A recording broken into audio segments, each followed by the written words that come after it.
nag duma def rek lu dul laaj sama invité yi toog di leen xamal ne liggéeykat yi ñi nga xam ne ñooy liggéey ci secteur informel bi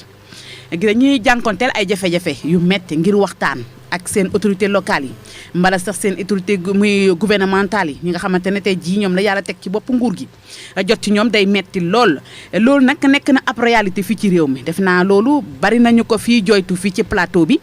yéen ñi nga xamante ne da ngi yëg ci secteur informel lan ngeen ñu ci mën a wax ci jafe-jafe yooyu ndax dund ngeen ko wala dundu leen ko yéen ñaan ñëpp nag laay laaj kenn ku nekk bu mën na ci indi tontu su ko defee ñu baaxee ko ñi nga xam ne ñoom ñooy déglu ci 88 628 05 05 bu ñu bëggee dugg ci waxtaan bi fréquence bi di 93.0 Mariama. Merci Aïcha question boobu dina ma neex trop ñu tontu ci. ndax dafa nekk loo xamante ni dañ koy dund.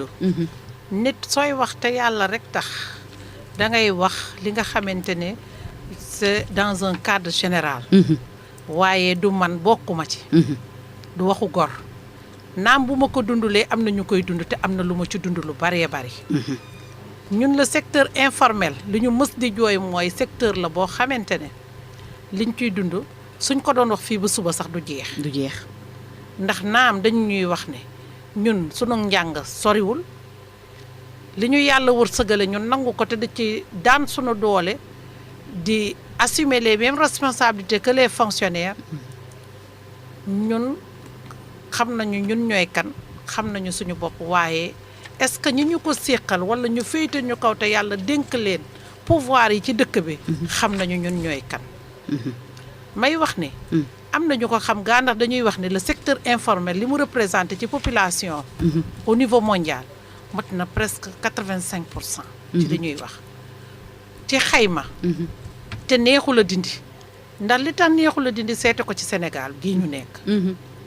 balaa ngaa laax jaay nga laax lekk jëlal sa exemple bopp ñun li ñuy dund boo ko seetee ci sunu mbokk marchand ambulant yi foo teg ñu ne la jóge fi nit ñi di jooy pauvreté ñii xale yaa ngi daw ci gaal yi di dem ci géej gi di rey seen bopp ñii toog fii gëm seen bopp ne man kat bu ma demee ba bitim réew mën naa faa nekk ambulant naa ko ambulant fii ma dëkk su ma xëyee jàkkaarloog samay waajur jàkkaarloog sama soxna jàkkaarloog samay bokk lu ma am bokkook ñoom te foo lal ñu ne la jóge fi foo jaar ñu dàq la saa ñu ramasser say bagage suñu yóbboo fukk ay saay doo gisaat jotaat dara soo négocier ba war a jotaat sa bagage ñu jox la juróom fekk fukk la ñu yóbboo woon ma di la jox benn exemple bu xaw a yàgg tuuti te mu yàgg dal gargotières yi ñu nekkoon au niveau du port buntu station wu port boobu ci buntu embarcadère dama leen mës a fekk xaw ma nu ñu amee seen xaalis ñu togg seen i añ ba mu baax teg di jaay ñu ñëw rek xëy dëgër piise leen yóbbu ñam yi yëpp dem tuuri ko ñi naan ay prisonniers lañ ko yóbbul ñi ne dañ ko tuuri Aïcha xoolal loolu lan la ñaata la ci xaalis metti na kooka tey jii bu dee xale bu góor la dal wala yaay ju bariwul pexe sa doole bariwul nga jël sa xaalis boobu lebe ko ci banque jënde ko bagage ñu yóbbu ko nga war a verser ji banque bi Aïcha jàngal ma loolu bor bi la topp foo koy jëlee pour nga fay ka su dee xale bu ndaw balaa ngaa expliquer bay pare ñu yóotu la ñeef la ci kaso bi nga yóbbul say mbokk ay problème yu dul jeex day na waar Aïcha nga xool lu toll ni marché la Joola nga xëy tey ji nekk victime bateau la Joola ñu xëy génne la marché du port bi en 2007 yóbbu la marché central au poisson say client ga ñii miin nañu dëkk ba ñii tàyyal nañu yegsi gis nga li muy def clientèle ba wàññeeku nga nekk ci biir marché boobu tey jii ñu rëdd acte 3 de la décentralisation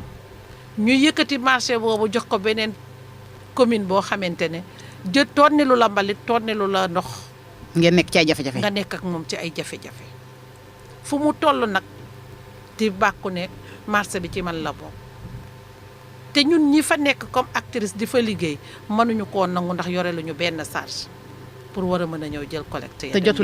leen toog waxtaan ak moom ci dara ñun ci suñu bopp mu ñëw ba duñu jaay doole fu ne mu yóbbuñu fa dama koy fàttaliku rek ndax ñu ngi ko defanteeg moom ba ku ne seet foo aw ma ciy remercier waale waa CSA suñu central syndicat ndax jàppale nañu te waa yëgoo ñii tey tax ma jokkoo ak yéen ci waa CSA la jóge macha allah. tey jii tey marché boobu ñu nekk fa nekkoon fa ak ay conditions yu jafe tey jii yàlla ak ndimbalu suñu directeur bu bees bii tey jële fa ndox mu bon ma fa nekkoon ba ñu mën a noyyi ñu nekk ci marché la Joola di chaque année le 26 septembre bu nekk ñu commémorer le bateau la Joola ndax ñàkkoon nañ ci 84 victimes amoon nañ ko ci ñu ci gaañu te bokkoon ci ñun tey jii ñu mën koo jël mbooloo mi ci faatu yëpp mënuñoo def ñaan googu ba benn autorité jóge ca kaw ñoo fekk si ñu fa. loolu lu ñaaw la. loolu lu ñaaw la kon foofu li ñu doon wax léegi muy rek bañ a yegg si mbala toog ak waxtaan ak suñu autorités yi lu am la. muy réalité bi ñuy wax. ndax dégg nga léegi Mariama lu mu fi jot a expliqué daanaka lépp sax buñ ko naree waxtaan fii ba suba duñu fi jóge mu nekk ay jafe-jafe yoo xam ne yu metti la léegi foofu noonu am na loo fa bëgg a daanele laata ñuy jox kàddu ki nga xamante ne mooy Alioune Diouf muy lan. te tey jii loolu ñu ñuy def loo yëpp. bu ñu soxlawee politique. ñëw mobiliser ñu. ñun rek ñoo am sañ-sañu takk suñu bagage dem toppi leen di leen di tàccu. fii ba fongale mi. di leen di wéttali te ku ci falu tëj say buntu suñ la woowee sax nag. changer numéro ñoo xam changer numéro ñoo xam bañ ñoo jël téléphone ndax dañuy xàmme suñuy numéro. te ñun ci suñu bopp. duñ nu déglu seeni xalaat la ñuy demee ak seeni technique. ñu bëggoon ñun ci suñu bopp en tant que acteur du secteur informel lépp loo xamante ne daal ñu ngi koy nas di ko nocc ci biir dëkk bi ñu ñuy gestu di ñu won di ñu tette di ñu boole ci instance de décision yi ndax am na suñu yaay yu jàngul woon te nekkoon fi ma mëntee lim kenn muy Adja Aram Diène nekk suñu référence en politique njàngam tollul woon noonu te nekkoon député à l'Assemblée nationale. waaye fees dell ak xam-xam macha allah. muy suñu yaay joo xamante ne dañu koy jooy à tout moment. te noppi mës a noppi. dëgg la tey jii ñun secteur informel ñuy ñaan. ñu ñuy déglu. di ñu boole fa ñuy naseeg fa ñuy nootee. au conseil des collectivités locales am nañ fa place. conseil économique et social xëy na waroon nañ faa am place. tey jii ci dialogue social bi waroon nañ faa am place. Assemblée nationale waroon nañ faa am place waaye amuñu benn représentativité kon ñun dañu naan rek dañ ñoo bàyyi en rade. dañ leen ñoo fàtte marginalisé. kon ñun kenn boolewuñu. kenn boolewu leen foofu la Mariama daanelee xayri jot ngaa dégg. li nga xamante ne mooy question bi nu mu ci xuusee ak jafe-jafe yi ñuy jànkonteel. ba fa ñu toll nii tey ak tamit nuñ leen di mbubbuwoo ba yegg fa ñuy bëgg a yegg ba pare daal di leen fàtte muy oubli boo xamante ne secteur informel bi defe naa du kenn dong koy dund mais ñu koy dund bari nañu. Alioune Diouf. lii nga xamante ne moom la Mariama ubbee. yéen yow tamit ñi nga xamante ne ak ñi nga boot ñi nekk sa ginnaaw ngeen di bokk liggéey bi muy secteur tey nag waxalu leen fi seen mbootaay yooyu mais dafa mel ni secteur informel ñi ci yëngu yëpp rawatina ci secteur artisanat bi ñu lan nga ciy dolli. waaw li mu wax surtout ak waa Wiego looloo tax surtout sax ñuy gën a regroupé wu parce que dañoo demoon dispersé ku nekk di jéem a régler sa problème mais du jàll parce que comme ni nga ko waxee autorités yi duñ la considérer c'est-à-dire duñ la respecter duñ la jox sa niveau par rapport ak ñoom toujours dañ lay suufeel considérer wuñ la donc ñoom li ñuy décider dañ koy décider sans pour autant tenir compte yow sa attente yi dëgg la wala sa condition d'être wala sa matériel yi nga yore ak yooyu yëpp dañ koy bafoué ñoom ñu jéem a teg li ñu gis ñoom waaw autorité yi te duñ leen ci boole voilà duñ la ci boole looloo tax ak l'appui de Wiego ñu ñëw di waxtaan pour regrouper wu jéem a teg benn conseil consultatif loolooy objet wu waxtaan bi ñoo ne conseil consultatif boo xam ne day regrouper ñëpp jéem a xool naka la ñuy def ba conditions yi changé wu. dëgg la parce que yàgg nañu xeex jéem a wut couverture sociale. mais boo demee ci état bi ñi nga war a waxal dañ naan la yéen bokku leen si parce que yéen a ngi ci secteur informel. affaire yi ñuy defar nii c'est pour le secteur formel. donc munoo dem si ñoom te yow mënuloo créer sa bosu bopp. parce que c'est pas permis. donc loolu day nekk ay problème parmi tant d'autres. yoo xam ne mi ngi fi. ñi nga war a waxanteel mayuñu la sax pour nga toog ñoom waxanteeg ñoom. ñu considérer tenir compte si li ngay wax. dëgg la parce que aussi li ñuy wax secteur informel boo xoolee boo xool. commencement bi dañoo foogoon ne nit ñu jàngul nit ñu amul liggéey. mais actuellement dafa am crise à tel point di nga gis ñoo xam ne ay maîtrisards lañu sax. ñu ngi ci biir. amuñu fu ñu liggéeyee amuñu lu ñuy def. ñu ñëw ubbi am seen benn pousse-pousse. di si jaay café Touba. dëgg la parce que kër ga am na lu fa war a dem. am na ñoo xam ne aussi jàng nañu ba am seen diplôme mais kër ga foog ñu bokk si togg bi seen yaay di def. waa kër gi yëpp si la ñuy bokk. dëgg la te togg boobu boo ko defaree da nga koy jaay pour jëlee si dépense suba. sinon bu fekkee jarul aussi lekk bi si la sa njaboot di lekk. wala nga jox ko ñeneen ñoo xam ne ñu ngi ci dëkk bi aussi. dëgg la di ko lekk. donc loolu boo ko xoolee buñ ko étudier au fond gestion produit yooyu mun nañ ko def bon am na yenn cadre yoo xam ne mun nga defar benn plat. nit ki day ñëw mos si benn tuuti. après dañ koy lem sànni. d'accord mais bu dee beneen niveau bi la ñooñu dinañ mën a utiliser loolu. parce que kenn yàqu ko c'est bien conservé. ñu jox ko ñi nga xam ne seen néew nañ doole mais mun nañ ko utiliser. d'accord donc même xiif bi. mun nañ ko si lutter. d'accord mais aussi par rapport ak ñeneen membres yi fa nekk. ñi nekk mbëbës. wala chauffeur taxi ak ñoom ñëpp ñu ngi si biir. ñoom ñëpp tamit seen doléance yi mooy ñun tam li ñuy wax rek. moo tax ñun ñëpp amu leen fu ngeen waxee fu ngeen jooytoo amuñu fu ñu jooytoo. kenn ubbiwu leen buntu. surtout. d'accord en plus même comme ni mu ko waxee sa bagage yi. amoo sax droit pour ñu respecter sa bagage sa outil de travail par exemple. mun na ñëw fekk la nga teg dara ñu ñëw jël yëpp yàq sànni wala ki peut-être mun nañ la tere fi nga nekk place bi nga nekk c'est pas autorisé. mais sa bagage yaa ko moom. donc au minimum war nañu respecter ni lii sa bagage buñ ko jëlee. ñu notifier ko. boo ñëwee ñu fayloo la pour nga fay ko. wala boo ñëwee ñu restituer la ko wala et cetera mais sa bagage sax parfois da nga koy ñàkk. donc loolu tamit ay abus la yoo xam ne ça n'a rien à voir ak ni mu war a demee te c'est non remboursable. c'est non remboursable voilà. mu nekk ay jafe-jafe mais nag jafe-jafe googu. waaw. Aliou Diouf gisuloo ne tamit seeni problème tàmbaleegul sax bay jeex parce que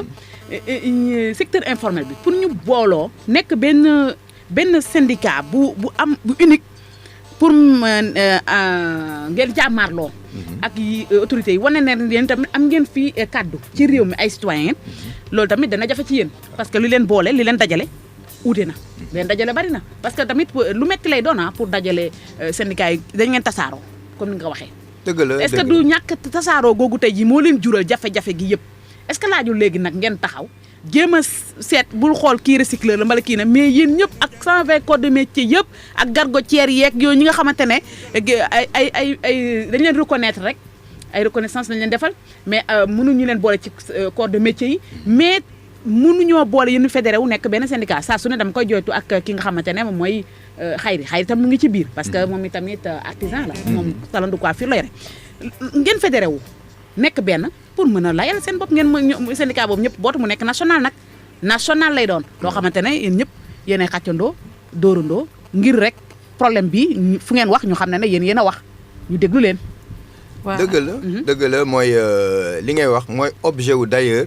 suñu rencontre bi ñuy def nii. depuis lundi ba léegi si lañ nekk. ci ngeen di waxtaan. voilà si la ñuy waxtaan bi. donc loolu moo ñu manqué parce que toujours lu tax bu amoon divergence compréhension yi ñoo bokkul. ku nekk sa niveau de compréhension par rapport ak sa intérêt personnel nga comprendre. mais le reste sa xam-xam yeggul woon foofu. moo tax formation yi ak information yi. surtout moom la ñuy prôné pour ñu gën ko développer. nit yi gën a am prise de conscience. xam ne l'union fait la force. moo tax lii nii ñu koy def ba ñu ngi mettre en place. dinañ def assemblée générale lundi prochain. incha allah benn conseil consultatif boo xam ne dañuy jéem a xool naka la ñuy fédérer. yaa ngi wax syndicat kese mais organisation yeeg yeneen mode d'association yeeg yëpp. ba ñu booloo nekk benn.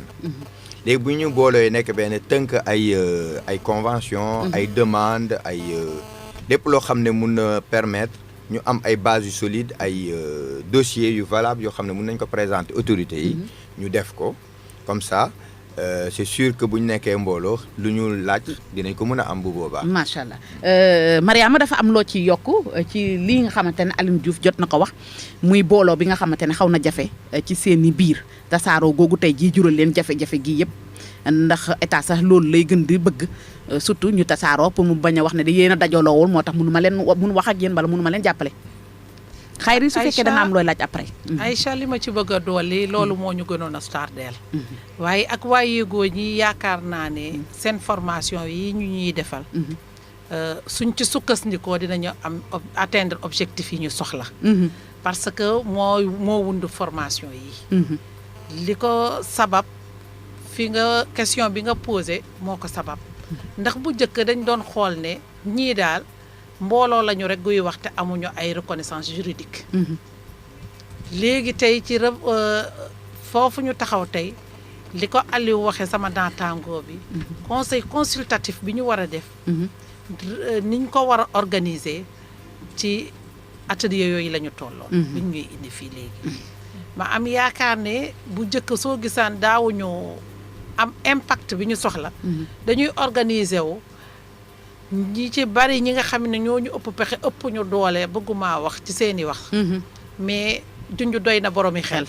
dañuy ñëw laxasu ci ginnaaw ñenn ñi yàq seeni xel ba tas mbooloo mi ndax benn say kenn mënu ko damm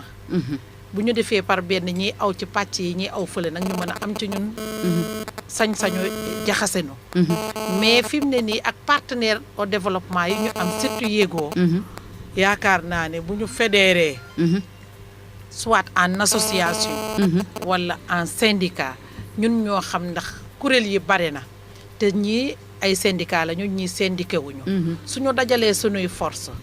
xool ci récupérateurs yi xool ci artisanat yi comme ni ko yégoo tànne dugg ci corps de métier yëpp épargné wuñu kenn ñu ngi ci marchand yi ñu ngi ci commerçant yi ñoo ngi ci lu nekk ku lim juum yaakaar naa ne bu nu boolee suñuy force fédéré ko li dinañ atteindre objectif bi ñu soxla macha allah ñuy fàttali mbokk auditeurs yi ak auditrices yi ne yéen a ngi teewlu seen émission pencum artisanat fii ci Afia FM 93.0 ni ñu ko baaxoo def saa su ne muy alxames bu jot 16h jàpp 17h bu mu jokko bi di 88 628 05 05 88 628 05 05 El Bachir Cissé moo faree ci wàllum xarala gi El Bachir su fekkee ne monsieur Soumaré ci coordonnateur Dakar Focal City moom it am na lu mu jot a dénku ñu baaxee ko suñu mbokk auditeurs yi ak auditrices yi su ko defee ñu ñëw bu fekkee ne yemb na voilà mu ngi may wax ne mbir mi yembagul mu Bachir kon ñu koy naan rek mu làmbatu mbiri machine moo ni demee ni mel su ko defee moom bu ñëwee bu ñu ko dégloo xëy na dina am lu gën a yaatu ci waxtaan bi ak li ko sumb ak lu ko soob surtout nag li nga xamante ne moom mooy atelier bi ngeen di ko amal ñeenti fan a ngi nii tey jii ngeen amal ñeenti fan de formation ca centre Gindi muy ab formation boo xam ne mu ngi yëngu ci wàllum négociation collective négociation collective nag mooy ngeen boolandoo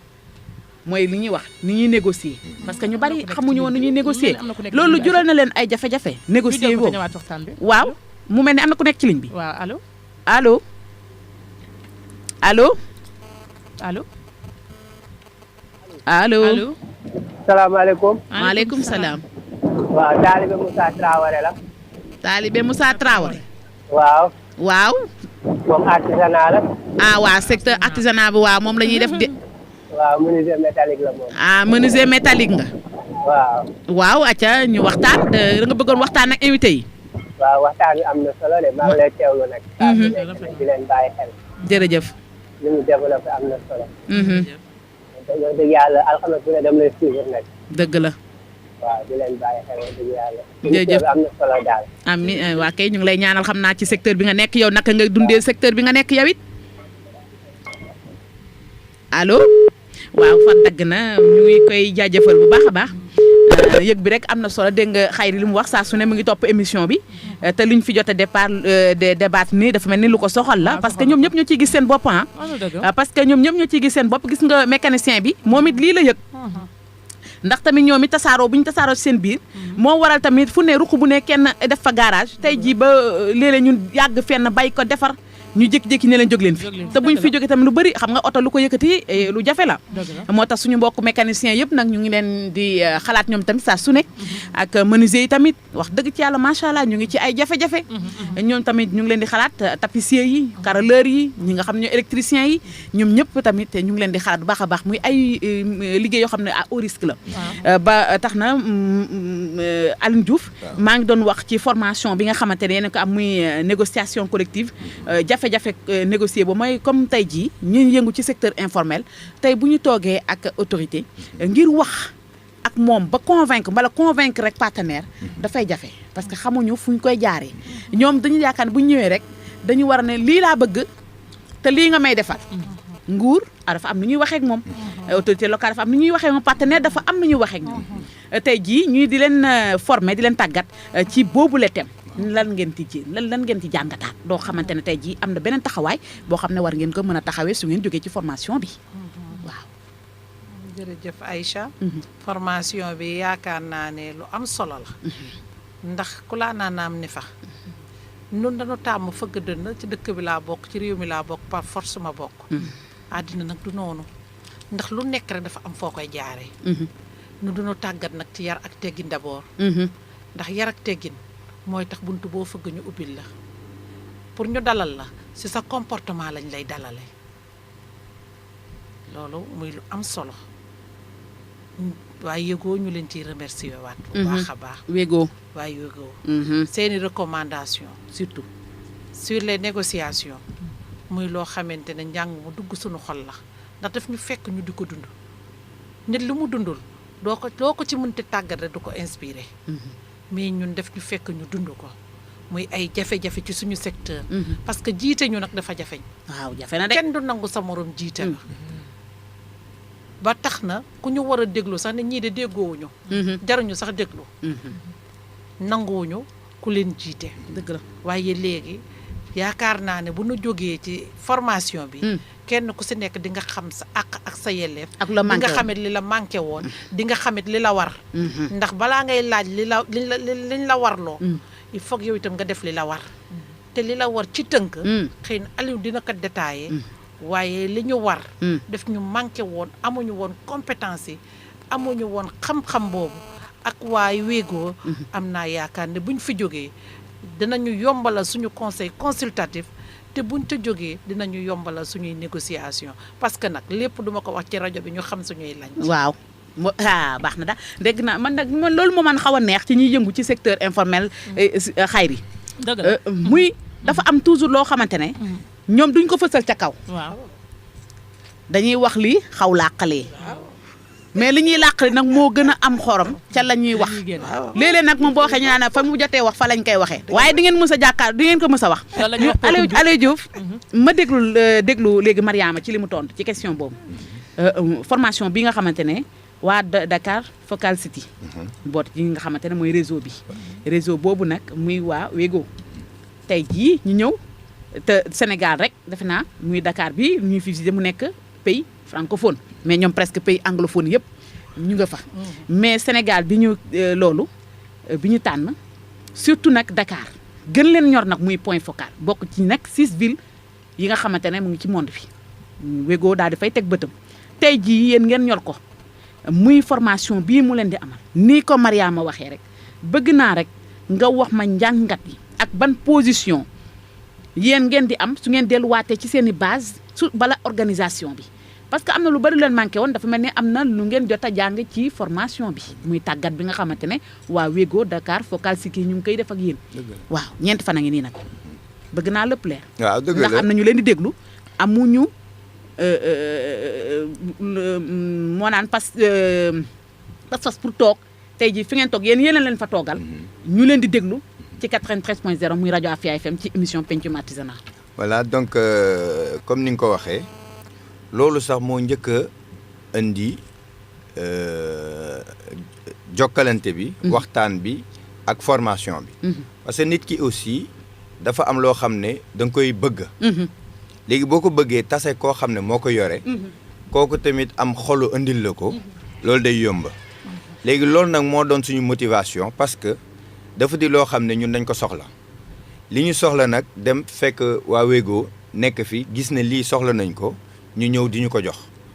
formation mooy tax nga am xam-xam mooy tax nga am information nit ku nag même bu fekkee da ngay dem négocier il faut nga am ay éléments de base donc foog nga am xam-xam foog nga xam noo koy waxee foog nga xam nooy comporté woo comme ni ñu ko waxee léegi donc loolu nag du da ngay xëy rek mu nekk ci yow loolu da nga koy jàng léegi nag boo amee ñu la ko jàngal day nekk loo xam ne daf lay amal njëriñ mais amal njëriñ ñi nekk ci ginnaaw parce que aussi ñun bu ñu ñëwee dañ ñu tànn ñi nekk suñu ginnaaw ñoo booloo ne ñu yow demal nga suivre formation bi waaye boo ko suivre ba pare da ngay ñëw def restitution c'est-à-dire da ngay ñëw yow li nga fa jëlee nga indil ñu ko donc ñun ñi liñ fa jëlee dañ koy noter bu ñu demee waxtaan ak mbooloo mi jéem leen aussi jox ñun li ñu jot a xam dëgg la parce que nit ki aussi bu fekkee da nga xam dara li nga xam ñeneen ñi xamuñu ko dëgg la mënu leen ànd parce que seen niveau d'information yi àndul dëgg la léegi nag pour mbooloo bi yëpp xam fi ñu jëm te dafa jëmandoo information bi il faut ñu koy partager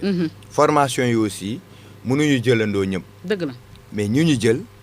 relais la ñuy doon pour liñ fa jëlee ñu dem jox ko ñeneen dëgg la parce que waaw géey ñu koy wax sax ñi ngi naan ñu même boo leen demee seen mbooloo mun ngeen joxe information yi boo leen bëggee sax mun ngeen jël ay journée yoo xam ne day nekk continuité formation bi def suivi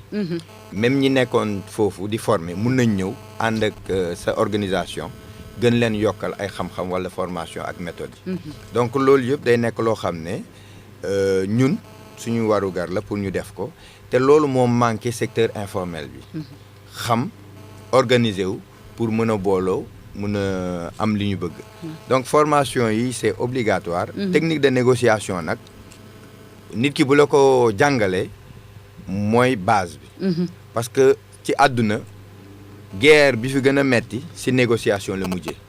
boo xamee nag nooy def yan technique ngay am yan compétence ngay am pour mun a am négociation et négociation boo xam ne réussir nga ko bu am accord yu positif kooku ku la ko tàggat defe naa ne am na lu bëri loo xam ne jox na loo ko dëgg la donc si loolu lañ nekkoon di ko jàng naka lañ koy defee parfois aussi dina am ay obstacle aussi boo ko xamee di nga ko mën a éviter dëgg la nit ki nga jàkkaar lool confiance bi ngeen di lal noo leen koy lale ak yooyu yëpp boo leen ko xamee day gën a yombal négociation bi donc lu mu bon yàlla mun na def ngeen trouver ay accord trouver ay terrain d'entente kon daal thème bi dafa mel ni su ma leen déggee thème bu leen soxal la focal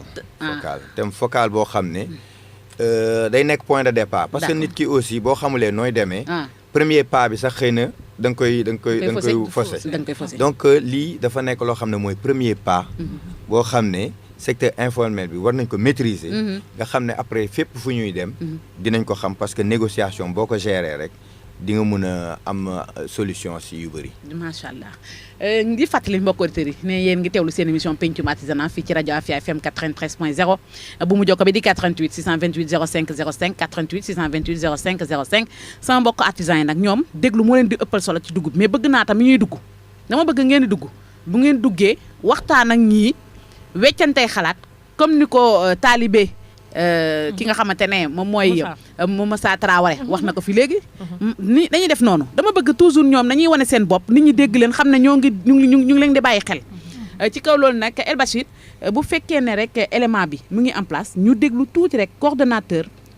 Dakar Focal City bu wéegoo fii ci Dakar muy Adama Soumaré ñu teewlu ko tuuti rek ci kàddu yu mu dénku. ndaje bi dañ koo def parce que bi ñu ñëwee di intervenir Sénégal particulièrement à Dakar dañu waxtaan ak organisation des travailleuses ak travail de l'informel mooy ñiy liggéey ci biir économie informelle bi ñu wax ñu seen tawat wax ñu jafe-jafe yi ñuy dund thème bu mel ni nag génn si ne léegi-léegi dañuy faral di am jafe-jafe pour waxtaan ak nguur gi ak ñu ñuy wax ak ñoom ñu ne nag loolu dina baax ñu organiser formation bi ñuy naan des négociations collectives donc tey dañ leen dajale pour gën dooleel seen organisation mais ci ñoom la ñuy commencer ñoom njiit donc li ñuy def rek c'est pour gën leen jàppale ñoom bu ñuy waxtaan ak nguur ci jafe-jafe yi nga xam ne dañ koy am mais mu nekk aussi boo jàkkaarloo nguur nga mun ko wax ci tekk ak tey bañ nekk ci loo xam ne day nekk ay tension wala conflit ci ay xuloo.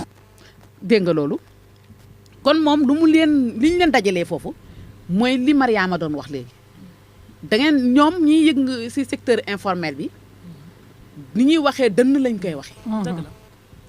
Xayri def naa mës nañ fi invité suñu benn invité loolu nga wax ak moom da nga ne ko yéen dafa mel ni yéen a ngi naan du ngeen taal pëna dëgg la ndax wax dëgg ci yàlla ñu yëngu ci secteur informel ñu yaru lañu mënoon nañu yëngal ba mu yëngu waaye duñ ko def ñoom dafa am nu ñuy xeexee waaye nag bu ñu toogee waxtaan dañuy jaar direct ñoom daal buñ la dóoru sax mun nañ la sa dóor bu ñu jàkkaarloo ki ñu war a waxal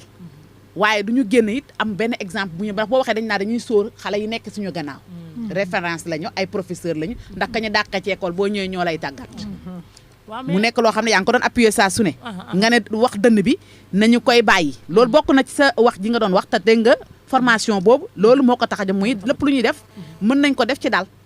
am ci lu positif muy rek appel bi nga doon woote mu mel ni réseau bi daf la dégg waaw macha allah mu nekk lu am solo xam nga communication dafa nekk base loo mën a gis rek communication daf ci am solo te comme ñoom ni ñu ko waxee léegi ni ko grand bi waxee léegi xam nga dañu jàpp ni secteur informel muy bi Aline Diouf waaw Aline Diouf boo xool daanaka ay analphabète rek ñoo ci nekk dañuy jàpp dañu ci nekk dañu jàngul waaw peut-être ak yu demee noonu mais nga dégg ni mu ko waxee ak dëkk bi ni mu demee léegi ak pauvreté bi nga xam ne léegi intellectuel yi ñu ngi ciy dugg da ngay gis yoo xam ne dañuy jàng ba amatuñ benn kii ñu ëlbatikuwaat dugg ci mais comme léegi am na te léegi ñu ngi def formation ba pare tamit secteur bi li ci gën a manqué mooy confiance bi nga xam ne mooy am entre ñoom entre ñun sax laay wax parce que maa ngi ci biir donc confiance boobu il faut ñu di ko établir di ko teg di mën a waxtaan di xool ñi nga xam ne ñoo war a jiite te seen xel màcc jëm ci boobu ñu nangu leen a jiital aussi loolu tamit daf ciy am solo dëgg la dégg ngeen contribution ni mu waxee mu ngi mel ni du ki leen di laaj moo fi wax mais ku bokk ci yéen mooy wax dégg nga foofu mu waxee muy ñàkk confiance bi dox ci seen biir waaye tamit am ngeen beneen problème bi muy gestion loolu tamit benn problème majeur la gestion fonds foncier problème foncier ak li nga xam ne tamit moom mooy problème mu sécurité sociale tey jii ku ci sa doom feebar wala sa njaboot kenn feebar soo génnewul sa poos te lu ñu lay facturé doo ko xam amul foo koy jooytoo loolu yëpp tey jafe-jafe la ci yéen ñetti problème yooyu problème fonds mooy bu ngeen bëggee xaalis banque yi secteur informel bi pour ñu jox leen xaalis day jafe Aïcha parce que xam nga en général banque yi ñu bari dañ lay laaj ay garantie ay yooyu te xam nga ko yëngu ci secteur informel amul loolu jafe-jafe ngi noonu foncier tamit am ngeen ko muy pour am fenn fu ngeen di liggéeyee ñu wóor na yéen a ko moom seen bopp du ngeen fa toog bu benn jour ñu ne leen jóge leen fa loolu c'est problème la ci yéen li nga xamante ne te tamit c'est très rare nga gis ku yëngu ci secteur informel ñu ne la immeuble bi moo ko tabax bariwul loolu yëpp tamit ay source majeure la problème majeur yoo xamante ne ñoom ñu ngi koy dund ak sécurité sociale bi surtout bëgg naa tuuti ngeen wax ma ci tuuti laata ñuy kii parce que li ñu dese ci waxtu defe naa bariwul dëgg la Aïcha boobu nag moo gën a téemétti ndax li ci ëpp ci secteur informel financement bancaire la ñuy liggéeyee tey jii yow boo nekkee commerçante maanaam ni ma la ko mën a waxee nga nekk femme marieuse ñu lebal la somme ci banque yi nga dem jëndi ay géej ñëw teg di jaay yàlla sunu boroom mooy dogal jullit fu mu nekk day feebar nga feebar walla ku sës ci yow rëkk sa doom feebar te xaalis ba nga yor fond de roulement ba ca ngay dindi faju soo fajoo toog 15 jours liggéey siwuloo walla 20 jours Aïcha boo ñëwee pour nga rattrapé wu dépense ba fa nga tëdd ngay génne ci xaalisu jàmbur bi di ci lekk di si faju soo paree mu def ngandam turu boo mënta situé fenn muy problème si ñun dëgg la ñu nekk ay travailleurs yoo xamante dañoo organiser wu dañu naan organiser wuñu organiser wu nañu am nañu organiser wu waaw naam bu ñëpp organiser wul am nañu bari ñu organiser wu waaye kenn reconnaître ñu fenn kenn nanguwuñoo reconnaître ñu bëgg ñun ñu reconnaître ñu jàngal ñu nu ñuy organiser woo pour ñëpp mën a am accès ci organisation bi ñu jéem ko formaliser jàppale ñu ci ñu am couverture sociale parce que ñun ci suñu bopp ñun la soxal te kun la ko firil ku jàngul xamu ko mais ku jàng soo ko waxee mu xam ne lañ koy wax protection sociale lu am solo la dëgg la